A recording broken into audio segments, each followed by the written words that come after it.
For the first 3 years of World War I, the United States did very little. Its position towards the Great War was one of annoyed neutrality, and whilst it was seen as a problem, it was not seen as America's problem. Yet despite the war not directly affecting the US, Woodrow Wilson declared war on Germany in April of 1917 and joined the side of the Entente. But given how easy it would have been for the US to sit it out, this raises an obvious question. Why did the United States join World War I? To begin, when the Great War broke out in Europe, the US's response was, oh good, another one. Because to many American politicians and the American public at large, Europeans were always fighting over something, often over silly things like royal titles, tiny strips of land, or some irrelevant imperial holding somewhere across the Pacific. And this conflict was seen as no different, which meant that many Americans weren't interested in getting involved. This worked well for America and, importantly, President Wilson, who was much more concerned with getting re-elected in late 1916. To do this, he needed the support of the German-American and Irish-American populations who supported the Central Powers. And he also needed the Protestants living across the eastern seaboard, which supported the Entente. And to win their votes, he promised that the US would never enter the war, but he also talked about how uncool Germany was being at that point. But as you'll know, 6 months after he won re-election, to war the US went. So why?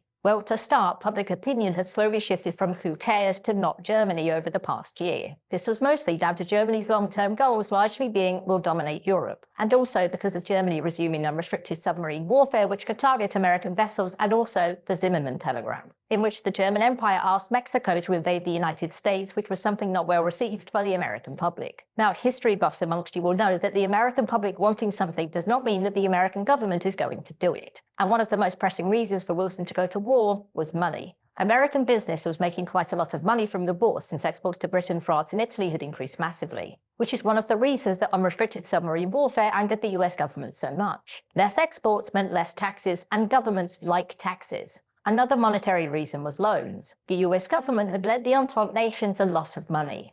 A lot. And conquered, defeated nations aren't exactly able to pay that money back, which helped the American leadership into going to war. And another reason was that the American government simply didn't know what would happen if Germany won. Britain was Europe's greatest power at that point, and whilst the Americans didn't exactly love them, they understood them. Whereas Germany was the offspring of Prussia, and to them was an ambitious militaristic state which, if victorious, would inevitably clash with the US somewhere. And so to Wilson's government, dealing with Germany now would rid the world of an autocratic threat in the future. And this view of America siding with the right nations was an extremely important one, since most Americans were equally as disgusted by the autocratic Russian Empire as they were by the German one. Well, good news, because they just dropped out to dry their hands at the whole Civil War thing. And with Russia gone, this meant that for Americans, the war now had a right side and a wrong side, and there wasn't much time for America to join if the right side was going to win. And with public pressure growing, Wilson went to Congress to ask that it make a declaration of war against Germany. And this declaration was voted for overwhelmingly, thereby bringing the United States into World War I and honestly ruining the Kaiser's day.